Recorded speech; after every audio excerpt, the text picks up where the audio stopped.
আমার প্রশ্ন হলো, আমার দাদি জীবিত অবস্থায় 3 কাঠা জমি বিক্রি করেছিলেন।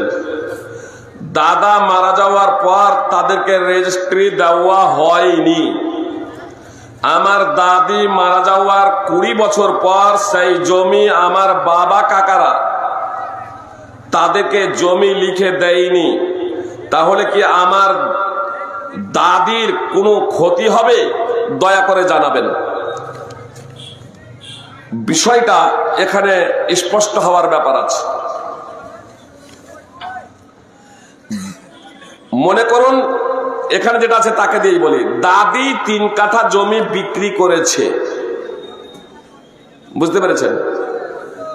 বিক্রি করেছে, রেজিস্ট্রি দেয়নি বলা হচ্ছে।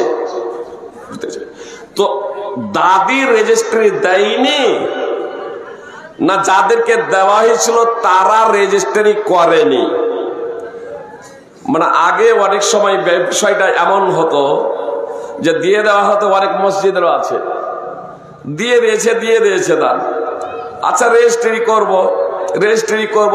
করব করতে করতে থেকে গিয়েছে। বিষয়টা যদি এমন যদি হয় যে 3 কাঠা জমি বিক্রি করব বলে টাকা নিয়েছে আর তারপরে যে রেজিস্ট্রি দেয়নি, তাহলে অবশ্যই পাপ হবে। আর এমনটা যদি হয় 3 কাঠা জমি বিক্রি করেছে, টাকা নিয়েছে, জমিও দিয়ে দিয়েছে, কিন্তু যাদেরকে দিয়েছে তারা গড়িমসি করেছে যে আচ্ছা পরে করব করতে করতে ওর দাদি মারা গেছে, তারপরে দাদাও মারা যাচ্ছে।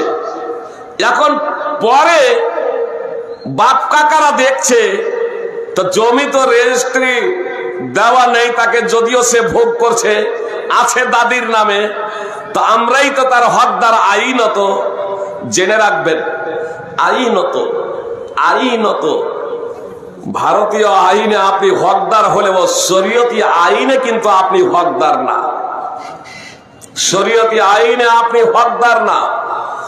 এজন্য এটা যদি কনফার্ম যদি হয়, জমি যদি যাদেরকে বিক্রি করা হয়েছিল তাদের যদি হস্তগত যদি হয়, তাহলে তো সন্দেহের অবকাশই নেই। বা আপনারা জানছেন যে বিক্রি করা হয়েছে, আর তার কিছু যদি ডকুমেন্টস থাকে লিখিত আকারেও, জি এক তো জমি যখন ভোগ করছেন সেটা এরকম ডকুমেন্টস এক, দ্বিতীয় যদি সাধারণ কাগজেও লেখা থাকে তাহলে সেটাও একটা ডকুমেন্টস।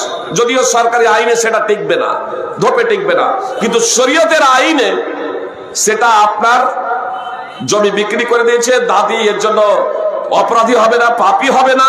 যদি তারা নিতে যদি গড়িমসি বা করতে করতে যদি সময় পার হয় আর দাদি যদি মারা যায়, দাদি তো পাপী হবে না। কিন্তু যারা পরবর্তীতে সেই জমি বিক্রি করা জমি, যে জমিটা বিক্রি করে দেওয়া হয়েছে রেজিস্ট্রি নেই বলে যারা ভোগ করছেন, তারা কিন্তু পাপ করছেন।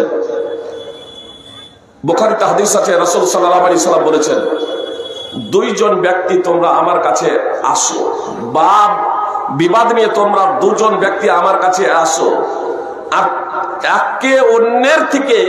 একজন অন্যের থেকে কথা খুব সাজিয়ে গোছিয়ে বলতে পারো, খুব ভালোভাবে কথা পেশ করতে পারো, আর উভয়ের কথা শোনার পরে আমি মীমাংসা করে দিই। মুহাম্মদ সাল্লাল্লাহু আলাইহি সাল্লাম বলছেন, উভয়ের কথা শোনার পরে আমি মীমাংসা করে দিই। জেনে রেখো, যার পক্ষে আমি মীমাংসাটা করছি, যার পক্ষে আমি ফাইসালাটা করছি, যদি বাস্তবে জিনিসটা তার না হয় তাহলে সে যেন না নেই, তার কারণে এটা হচ্ছে জাহান্নামের টুকরা। সহিহ বুখারীর হাদিস। এত দ্বারা কি বোঝা গেল? এত দ্বারা বিষয়টা স্পষ্ট হয়ে গেল যে হক না হক হয়ে যাবে না। হক ফাইসালার মাধ্যমে, জি আপনার সাধারণভাবে বলি, ভারতীয় আইনে যেহেতু রেজিস্ট্রি আপনার দাদির নামে আছে, আপনারা পোতা হিসেবে, আপনারা পোতা পতিন হিসেবে আপনাদের কাছে আপনার ফাইসালা চলে আসবে। তাহলে আদালতের এই ফাইসালার কারণে আপনার এটা আপনাদের হয়ে যাবে এমনটি না, এটা জাহান্নামের টুকরা হবে, আগুন হবে।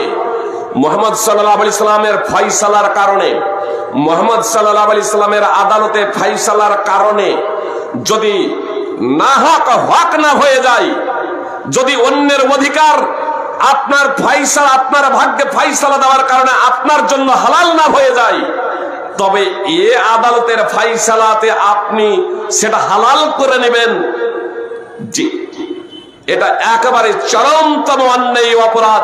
জেনে রাখবেন এর শাস্তি অবশ্যই ভোগ করতে হবে।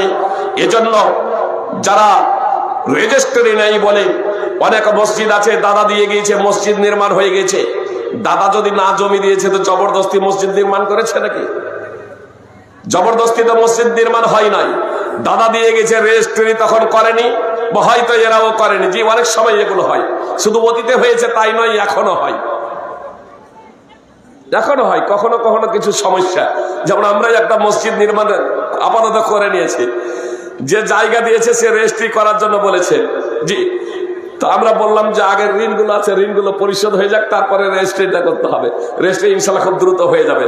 এখন যদি ও যদি মরে যায়, যে রেজিস্ট্রি দেবে, আর তার ছেলেরা যদি বেঁকে বসে, তাহলে কোনো কিছু করার নাই। দুনিয়ার আইনে মসজিদ ভাঙা যাবে, কিন্তু আখিরাত শরীয়তের আইনে ছেলেদের জন্য সেটা বৈধ হবে না। বিষয়টা বুঝে এসেছে আশা করি। কারো ফাইসালার কারণে, যে দুনিয়ার আইনে তো আপনি পেয়ে যাবেন, আপনাকে বলে দিলাম, ভারতের আইনে আপনি পেয়ে যাবেন।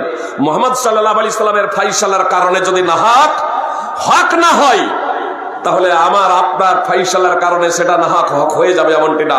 আল্লাহ রাসূল সাল্লাল্লাহু আলাইহি সাল্লাম বলেছেন এটা জাহান্নামের আগুন, জাহান্নামের আগুন। অতএব আপনি জাহান্নামের আগুন নেবেন না এটা আপনি বর্জন করবেন, এটা আপনার ব্যাপার। যারা অন্যায় ভোগ করছেন, যদি বাঁচতে চান জাহান্নাম থেকে, তাহলে স্বতঃস্ফূর্ত ভাবে যার জায়গা তাকে দিয়ে দেন। বলেন।